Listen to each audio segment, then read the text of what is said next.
Eu quero convidá-lo a abrir a palavra do Senhor lá em Efésios, no capítulo 2, versículos 19 a 22. Efésios 2, 19 a 22.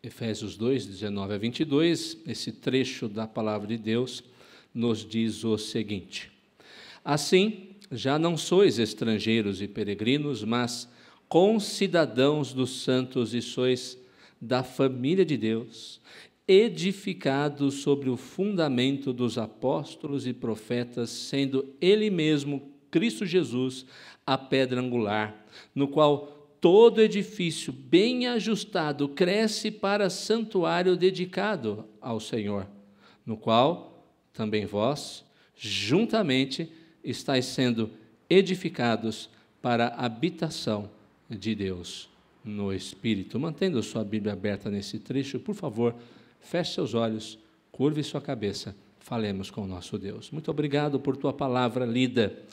Senhor, que ela seja aplicada aos nossos corações, apesar do que somos, apesar dos nossos pecados, apesar, Senhor, de estarmos muitas vezes distantes de Ti, do Teu querer. O nosso clamor nessa noite, bondoso e santo Senhor, é que pelo Teu Santo Espírito, o Senhor profundamente fale em nossos corações, que o Senhor, ó Deus, modifique a nossa vontade, para que o nosso querer não seja mais o nosso, mas o Teu, para que a nossa vida seja Tua, para que os nossos passos sigam os passos e as pisaduras do Senhor Jesus.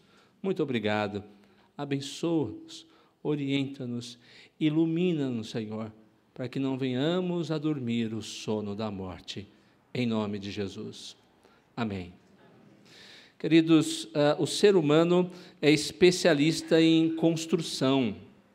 O ser humano normalmente gosta principalmente de construir grandiosas coisas para fazer o seu nome notório. O ser humano, todos nós somos assim, mesmo nós que somos da igreja, gostamos de aplausos, gostamos de elogio, enfim, gostamos de glorificação, de glória.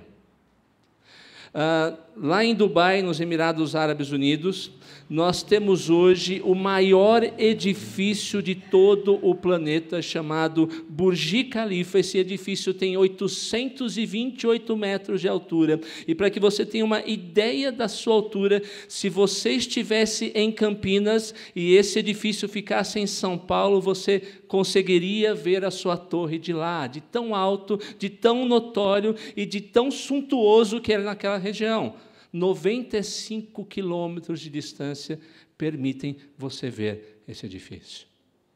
Há muitos e muitos anos atrás, ainda de uma maneira misteriosa, na China antiga, as grandes muralhas foram construídas muito possivelmente para proteger a China antiga das invasões dos povos ao redor, dos bárbaros para eles naquela época, e de maneira que esses 8.850 quilômetros de extensão de muralhas podem ser vistos por aquelas pessoas que estão lá no espaço, quando olham para o planeta Terra. O ser humano é capaz de fazer coisas grandiosas, gloriosas, não para a glória de Deus normalmente, mas para a sua própria glória.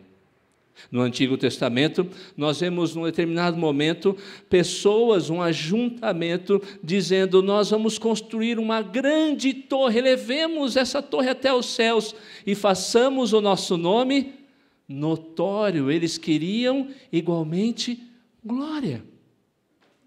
Mas os planos de Deus não são os planos do ser humano.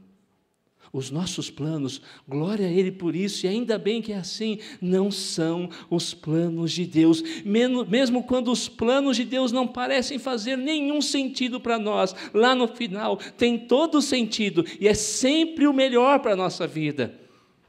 Deus tinha um outro plano. Não era o Burj Khalifa, Não era como uma grande muralha da China, não era como a Torre de Babel. O Senhor queria edificar algo muito melhor, muito mais glorioso, muito mais notório, que no final daria glória a Ele, mas traria bem-estar para o ser humano.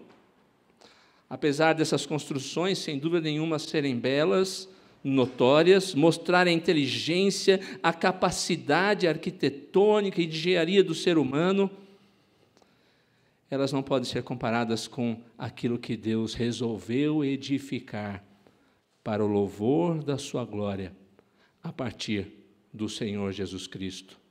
Deus quis edificar um povo que é transformado, edificado pelo poder da palavra, mediante o Senhor Jesus. Paulo, em sua carta aos Efésios, em toda ela, está falando sobre o que é a natureza da igreja. Ele está mostrando, ensinando a realidade do corpo glorioso do Senhor Jesus Cristo. E não é diferente nesse trecho que acabamos de ler.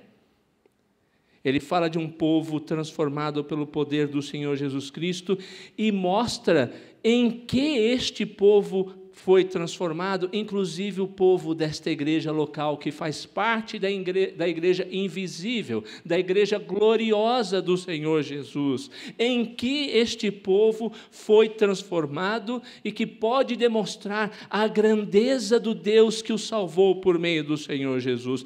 Paulo, em primeiro lugar, fala que este povo foi transformado por Cristo em uma nação, e não qualquer tipo de nação, uma nação santa. Eu vou repetir, este povo foi transformado em uma nação. Ele diz que vós sois concidadãos dos santos. Um concidadão, um cidadão junto, é alguém que faz parte de uma nação. O que caracteriza uma nação em si? Como podemos identificar uma nação desde aqueles tempos como uma verdadeira nação, ou um povo, se você preferir?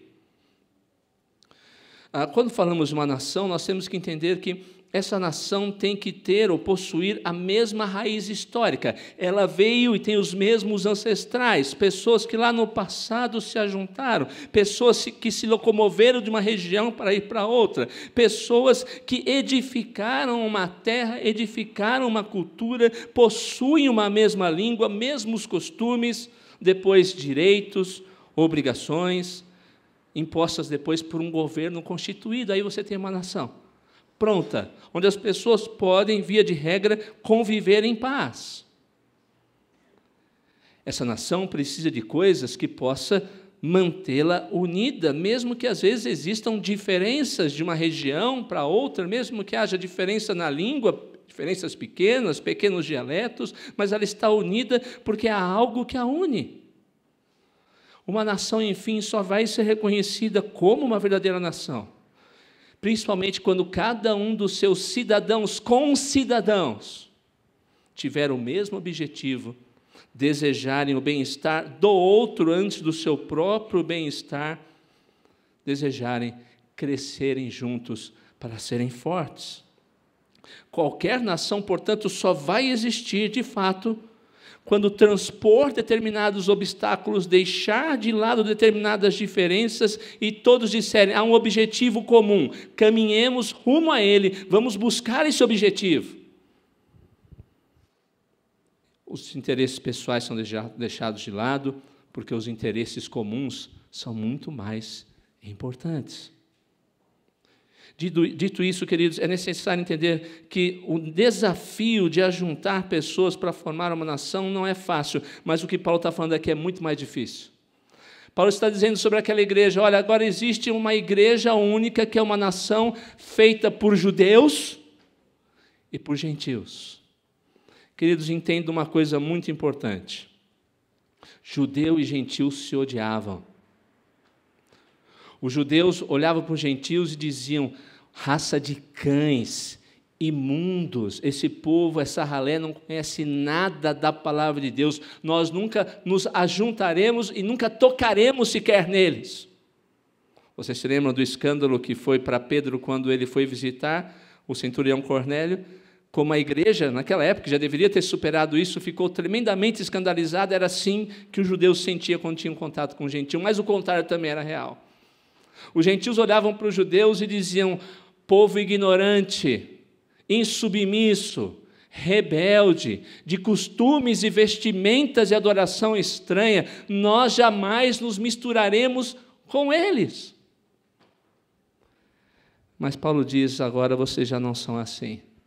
Vocês são concidadãos, vocês agora formam uma nação, um povo. Ele diz anteriormente no capítulo 2 que essas barreiras foram todas derrubadas, o muro que fazia a separação foi derribado, destruído. Agora há um só povo, uma só nação. Judeus e gentios estão juntos por meio do poder do Senhor Jesus Cristo. Aquilo que nenhum homem é capaz de fazer por lei, por rebelião ou qualquer outro tipo de plano, o Senhor Jesus Cristo foi capaz de fazer. Jesus Cristo, por meio do seu poder, do seu sacrifício na cruz, fez de ambos uma nação, um só povo. Isso é ainda mais importante, queridos, quando nós entendemos o que aconteceu, o que custou para que muitas nações fossem formadas. Nós temos o costume de dizer que o Brasil é um país pacífico, foi formado de maneira pacífica, mas para quem estuda história sabe que não foi bem assim. Mesmo no nosso Brasil, que aparentemente é pacífico, nós em determinados momentos tivemos diversas revoluções, muito sangue foi derramado para que chegássemos aqui. Ainda hoje, no continente europeu, existem várias rachaduras, brechas que nem o tempo curou, cheio de ódio por causa de sangue que foi derramado. Para que você tenha uma ideia, a Primeira Grande Guerra foi criada de uma maneira muito estranha. A Inglaterra, a Rússia, a Alemanha acabaram de uma certa maneira entrando em guerra, entrando em conflito, mas pouca gente sabe que as cortes da Inglaterra, Alemanha e Rússia tinham parentes, eles tinham primos entre si. E nem isso foi capaz de impedir o massacre, as mortes terríveis que aconteceram naquela época. Espanha, Iugoslávia, África, curdos, nós até hoje sabemos de tantas separações, ódios que existem, sangue derramado para formarem nações. Mas que glória ao nosso Deus, para formar uma nação, um povo que é a igreja, não foi necessário derramar sangue de centenas de milhares de pessoas, somente um derramou o seu sangue, somente um deu a sua vida. Somente um espontaneamente foi até a cruz e se doou para que nós pudéssemos estar aqui nessa noite juntos e pudéssemos dizer: somos agora e para todo sempre parte do teu povo. Agora, Senhor, não há mais diferença. O mundo está, e no nosso país principalmente, está ficando até chato com tanta discussão de raça, brancos, negros, asiáticos, e nós estamos diante da resposta que é necessária para que todo esse conflito acabe: o Senhor Jesus.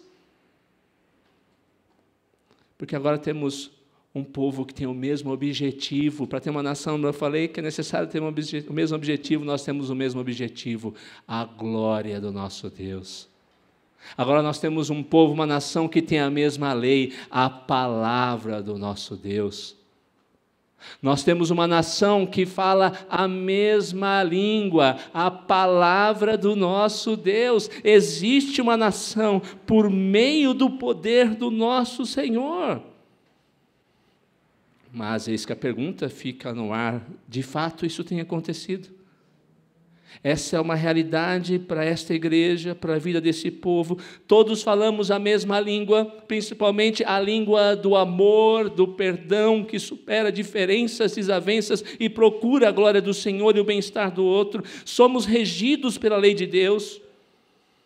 Temos em mente que somos da mesma origem, que renascemos espiritualmente pela graça e misericórdia do Senhor, que estamos aqui única e exclusivamente porque Ele assim permitiu, para que pudéssemos fazer parte do seu povo e formássemos agora uma grande nação. Nós todos que se entendemos isso e reconhecemos essa verdade como igreja, nós deveríamos estar aqui e nos sentirmos em casa. Nós deveríamos estar aqui e pensar, eis aqui um pedaço da nação que Deus preparou para vivermos para todos sempre. Haverá um dia em que pessoas de todos os povos, todas as línguas, todas as nações estarão juntos, não mais para que haja separação, mas para que haja união por toda a eternidade. E glória ao nosso Senhor Jesus Cristo. Foi Ele que conquistou isso para mim, foi Ele que conquistou isso para você, foi Ele que conquistou isso para nós. Nós somos um povo transformado em nação. Talvez você não faça parte da igreja ainda. Não há uma segunda opção, não há uma outra nação, não há uma fronteira nessa nação. Ou você está dentro dela, ou você está fora dela. Se essa é a sua realidade, olhe para aquele que une, venha a Ele agora, venha aos seus braços agora, entregue a sua vida ao Salvador, o Redentor Jesus Cristo, e a partir de hoje, faça parte dessa nação. Mas não foi somente isso em que Deus nos transformou. Ele nos transformou numa nação, não uma nação qualquer, uma nação santa, mas em segundo lugar, Ele nos transformou em uma família. Vou repetir. Em segundo lugar, Ele nos transformou em uma família. Queridos, é bom destacar nos dias atuais o que eu vou destacar. Uma família criada por Deus é constituída por um homem que inicia o seu relacionamento deixando seu pai e mãe e se torna uma só carne com sua mulher num relacionamento heterossexual e monogâmico. Aí temos uma família. Biblicamente, só assim temos família. Não há outra maneira de ter uma verdadeira família. Qualquer outro modelo, claro, fora aqueles que por causa de catástrofes, lutas, não estou dizendo que uma mulher que vive sozinha com seu filho não é uma família, não estou dizendo que um homem que vive sozinho com seu filho não é uma família, uma pessoa que está só hoje e não se casou numa família também é, mas eu estou dizendo que existem outros modelos que nada tem a ver com a criação do Senhor. Uma família constituída dessa forma, então esse casal recebe como galardão da sua união os filhos. O fruto do ventre, o seu galardão são os filhos. E assim, devem refletir em família um para o outro, não a sua glória, mas a luz e a glória do Senhor Jesus Cristo. Maridos, vocês têm que refletir para suas esposas e filhos a glória do Senhor Jesus. Esposas, vocês devem refletir para seus maridos e filhos a glória do Senhor Jesus. Filhos, vocês devem refletir para os seus pais a glória do Senhor Jesus. Às vezes, queridos, a igreja padece e fica fraca e cheia de problemas porque as famílias não têm procurado refletir entre eles a glória do Senhor Jesus Cristo. Mas a igreja também é uma família. A família é a base da sociedade. Se a sociedade está doente, é um sinal muito ruim, porque a família, as famílias estão doentes. Se a igreja está doente, igualmente é porque suas famílias estão doentes. Nós estamos vivendo uma época em que as famílias estão cada vez mais e mais sendo bombardeadas para que eles não se unam, para que eles estejam afastados, ao invés de estarem unidos em amor, refletindo a glória de Deus, mesmo dentro da igreja. Há tempos atrás, uma pessoa mandou um meme, um gif, como você preferir, falando, visita na casa da vovó nos tempos antigos, todo mundo ao redor da mesa, tomando ali a sua sopa, o seu caldo, depois almoçando, visita na casa da vovó nos tempos modernos, nos tempos atuais, todo mundo no celular e a vovó quietinha ali, ninguém nem olhando para a cara dela, porque cada um nos dias pós-modernos que vivemos, está cuidando dos seus próprios interesses, da sua própria vida, dos seus problemas. Vivemos uma época de privatização, de individualismo. É o mundo atual. O coletivo, que é uma realidade para a igreja, perde espaço para a vida privada, onde cada um cuida dos seus problemas, onde, quando o pastor tenta ajudar, ele ouve, o senhor não tem nada a ver com os meus problemas, pastor, da minha vida cuido eu.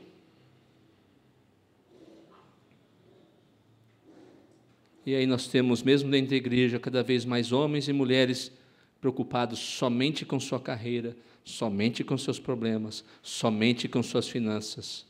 Filhos que moram com pais, vivem às custas deles, mas acham que pode tomar conta das suas próprias vidas, perdoe-me, não dão a mínima satisfação e não pedem a mínima opinião para os seus pais.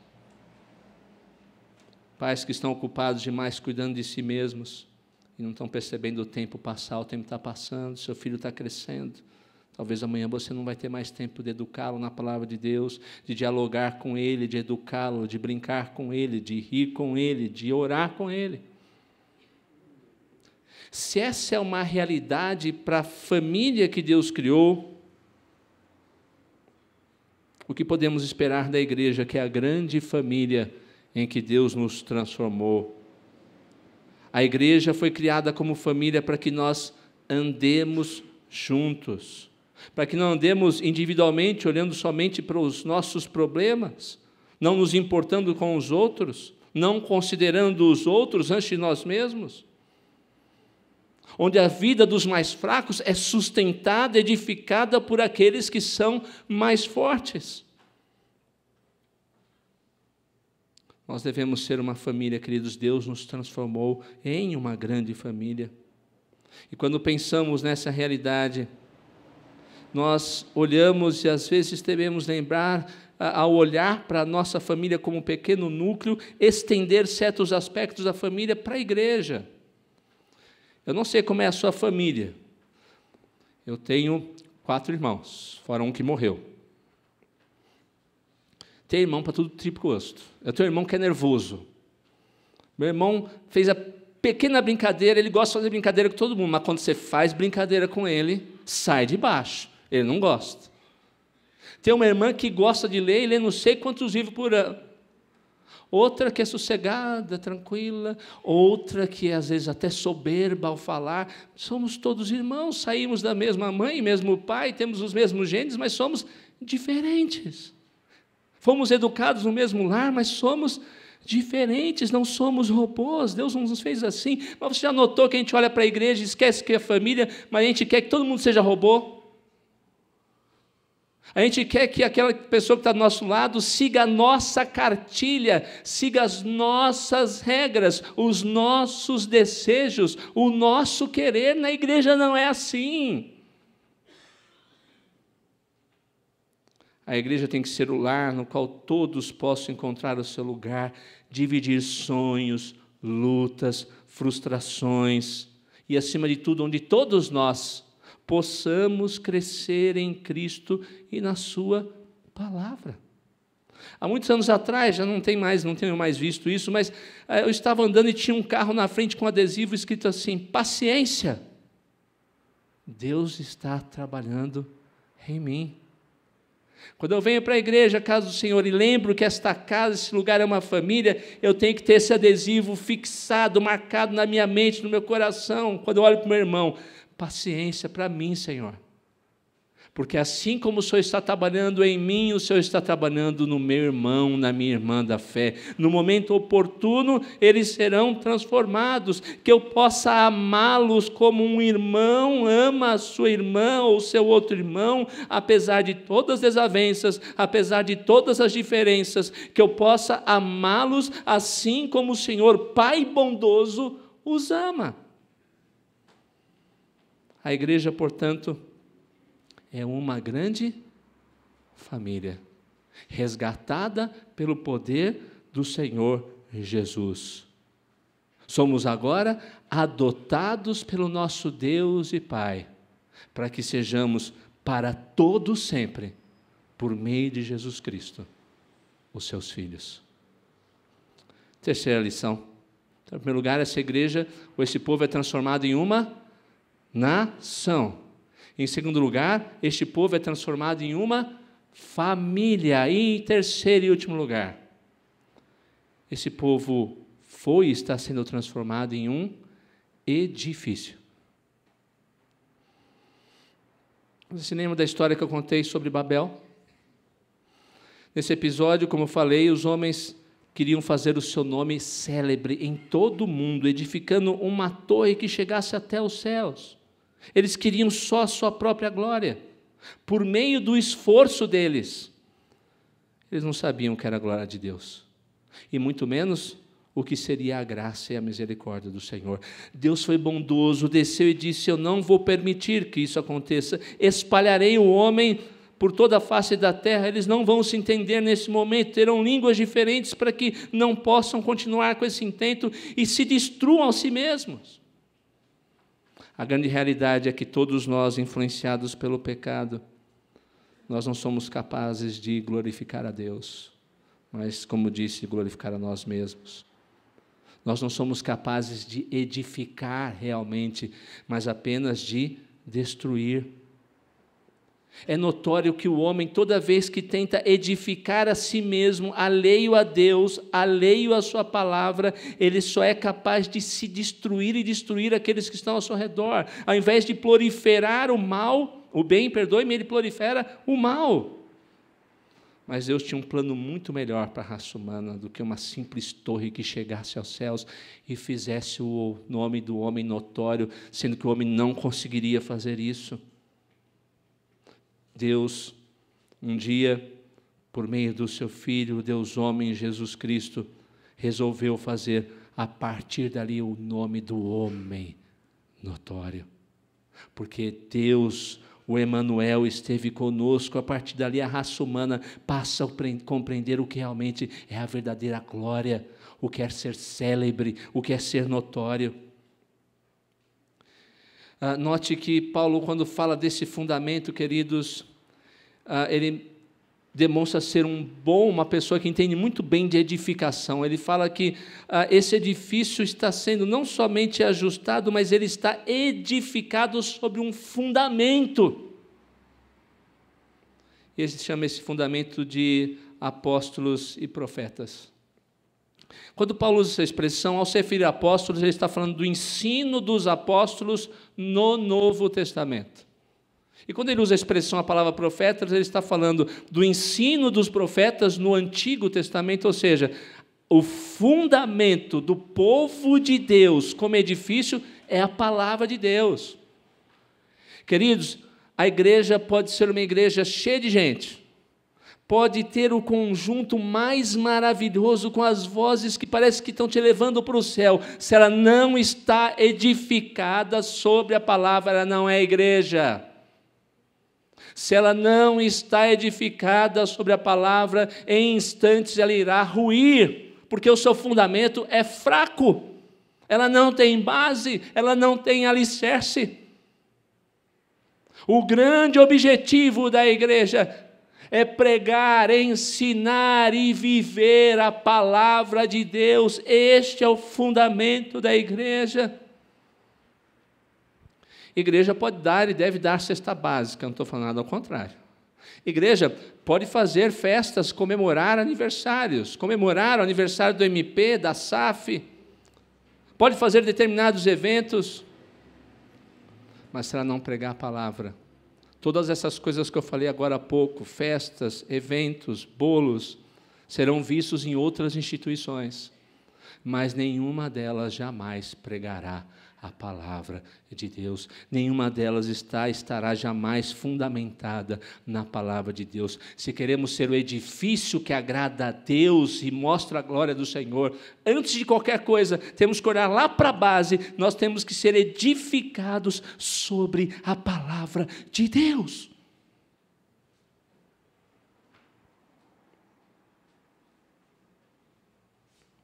Às vezes nós estamos gastando na igreja tanto tempo com coisa secundária, não é mesmo? Às vezes até mesmo perdendo tempo com determinadas questões e nos esquecemos do essencial para a verdadeira igreja, a doutrina ensinada por Cristo na sua palavra. Mas eu peço a sua atenção para aquilo que existe de mais importante e que Paulo está mostrando aqui para nós e que às vezes nós esquecemos. Ele disse que nós estamos sendo transformados num edifício. Por que num edifício? Queridos, por favor, não saia nessa noite daqui sem ter essa certeza daquilo que eu vou falar para você. Deus, em toda a história, sempre quis fazer o seu nome notório. E ao fazer o seu nome notório, fazer com que nós, o seu povo, pudéssemos ser completos e felizes. Deus sempre quis e vai querer mostrar a glória do seu nome. Quando Ele criou Adão e Eva, Ele se fez notório antes do pecado, quando ao entardecer Ele descia, não sabemos de que maneira, mas de uma maneira grandiosa, milagrosa, e face a face conversava com aquele casal sobre o seu dia, sobre o que aprenderam, sobre a vida deles. A glória do Senhor se manifestou para aquele primeiro casal, mas o pecado os separou da glória do Senhor. Por isso que Paulo diz: todos pecaram e estão destituídos, separados da glória de Deus. Passado anos na história da Bíblia de Israel, nós vemos então um povo escravizado no Egito ser libertado e ir para o deserto, e Deus ali para Moisés dá a ordem que se construa, edifique o tabernáculo onde ele possa ser adorado e onde possam ver a sua glória. Quando o tabernáculo foi concluído, Êxodo 40, 34 diz o seguinte, preste atenção: a nuvem cobriu a tenda da congregação e a glória do Senhor encheu o tabernáculo. Houve temor naquele dia. Muitos se aterrorizaram diante da figura da santidade do nosso Deus. Mas o tabernáculo, queridos, era um edifício móvel, transitório. Mais tarde ele deixou de existir, e a Bíblia diz que ele deu lugar a um templo planejado por Davi, edificado por seu filho Salomão. Em 2 Crônicas 5,14, quando o templo foi concluído e é inaugurado, o texto diz que os sacerdotes não podiam estar ali para ministrar por causa da nuvem, porque a glória do Senhor encheu a casa de Deus, assim como no tabernáculo. A figura da presença santa e terrível de Deus, mais uma vez, encheu aquele lugar. O povo temeu. Até os sacerdotes que deveriam estar ali para ministrar pelo povo, disseram: não entrarei ali, porque se eu entrar ali, eu morrerei, eu serei consumido. Mas o templo foi destruído, o povo foi levado cativo. Mesmo as reconstruções que aconteceram depois, jamais puderam ver aquela figura grandiosa, gloriosa da nuvem e do Senhor que encheu aquele lugar. Mas Deus, como eu disse, quer mostrar a sua glória. Anos depois, a palavra de Deus diz que o próprio Senhor Jesus, o Emanuel, Deus conosco, deste este mundo. João diz em seu evangelho que o Verbo se fez carne, habitou entre nós, e diz: e vimos a sua glória, a glória do unigênito do Pai. A palavra que fala de Cristo como Verbo que se encarnou, habitou entre nós, a palavra habitou seria melhor traduzida por tabernaculou. Ele é o tabernáculo vivo de Deus para mostrar a glória de Deus. Aquilo que os homens em Babel não puderam fazer e que acabariam destruindo a sua vida, tentando subir aos céus, Deus fez descendo à terra, mostrando a sua glória, para dar vida ao homem por meio da sua glória. Mas, queridos, o amado Senhor Redentor Jesus Cristo esteve nesse mundo, pisou na terra, esteve entre nós, mas entregou sua vida, morreu. Ele ressuscitou. Ele subiu aos céus e reina. Não há 1 centímetro quadrado em todo o universo sobre o qual Jesus, o Rei, diga: isso não me pertence. Ele reina sobre tudo, mas Ele não está mais aqui. Nós não podemos ver corporalmente o Senhor Jesus. Ele está aqui presente, mas corporalmente não. Nós não podemos vê-lo, tocá-lo, ouvir sua voz.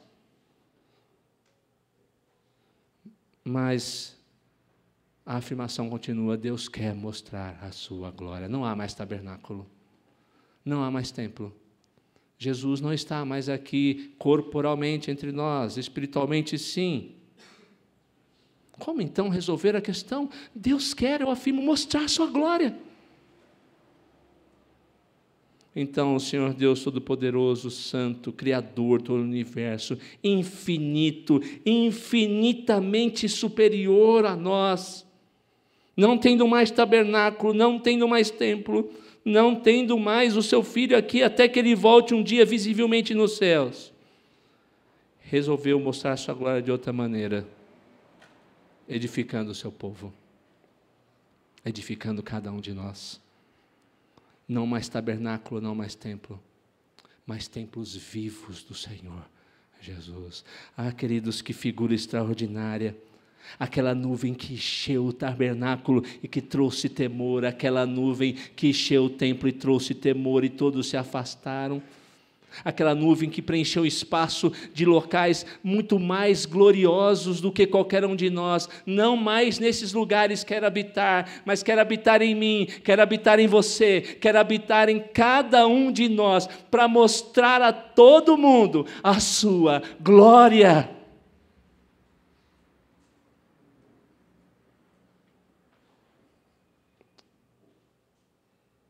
Eu fico me perguntando, Senhor, quando eu olho para a beleza do tabernáculo, quando eu olho para a beleza do templo, quando eu olho para a grandiosidade do Senhor Jesus, quem sou eu para manifestar a sua glória? Mas é por meio de nós que Deus quer vasos limitados, cheios de defeito, sem beleza alguma se compararmos à suntuosidade das coisas que Deus mandou erguer para a sua glória, que Deus quer mostrá-la ao mundo. Sabendo desta realidade tão maravilhosa, minha pergunta é muito simples: vocês têm manifestado a glória de Deus na vida de vocês? Quando o mundo olha para a sua face, quando o mundo olha para a sua vida, quando o mundo olha para a sua maneira de falar, quando o mundo que não conhece, não reconhece a glória de Deus, olha para você, o que vê? A glória dele, ou vê você mesmo em seus delitos e pecados, em sua glória pessoal e não na glória dele.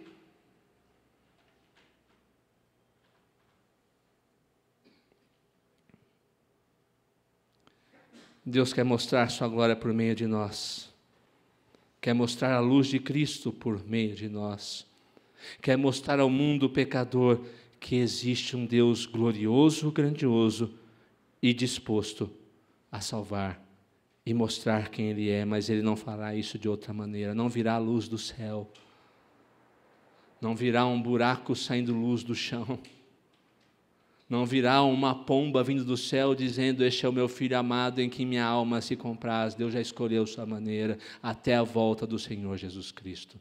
É por sua igreja que Ele mostrará a sua glória. Mas quando Paulo fala isso, não desanime. Ele usa a figura de um edifício que não está ainda acabado, ele está sendo construído aos poucos. O edifício vivo, ele diz que cresce cada vez mais, as lacunas estão sendo preenchidas. E há dois sentidos quando ele fala desse crescimento. Primeiro, para aqueles que já estão no reino de Deus, na igreja. Tenha paciência, a graça de Deus está trabalhando em você. Quer você queira ou não, se você é filho dele, você vai ser o que Deus quer. Ele vai e já está te transformando para mostrar a glória dele. Mas também há uma outra maneira. Há muito tijolo para colocar nesse edifício. Há muita gente para vir. Tivemos uma profissão de fé nessa noite, não é verdade? Glória ao Senhor por isso. Muitas outras profissões de fé existirão. Muitos outros se converterão. Então, cada lacuna para que esse edifício cresça será preenchida e demonstrará a glória do nosso Deus. E sabe como é que isso acontece? Tem crente que não crê na geração espontânea que é ensinada pelo evolucionismo, mas faz isso na igreja, no evangelismo. O ensino da geração espontânea é uma falácia, porque nada pode gerar coisa alguma. A geração espontânea, vou tentar de uma maneira muito grosseira explicar para você, é o seguinte: ela ensina que se você sonha com uma Ferrari dourada, basta você um dia comprar determinadas peças, compra a chapa, compra pneu, compra roda, deixa tudo separado, compra um balde de tinta dourada, põe lá e vai embora. Daqui a algum tempo, não sei quanto, em um determinado momento, o acaso vai juntar tudo isso e fazer o carro que você sempre sonhou. É óbvio que isso nunca vai acontecer. Eu sei que a maioria, espero, das pessoas que estão aqui não creem nisso, mas fazem isso no que diz respeito ao crescimento do edifício santo que é a igreja. Creem na geração espontânea de crente.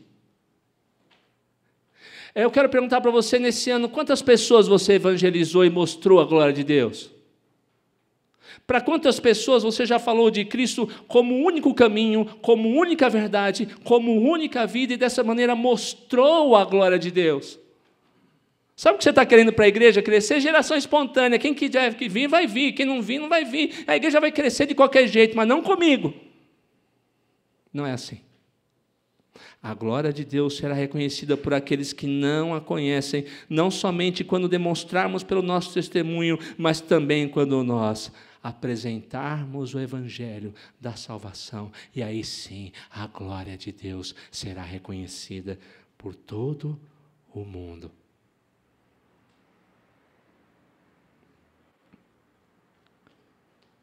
Vamos transformar cada dia mais a igreja numa nação?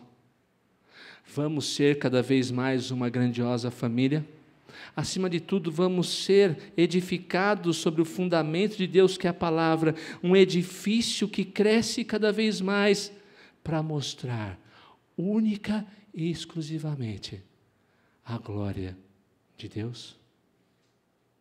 Que cresçamos em conhecimento, santidade, número e em glória de Deus, para que a cada dia mais e mais o Senhor nosso Deus, por meio de Cristo, seja tudo em todos e seja glorificado.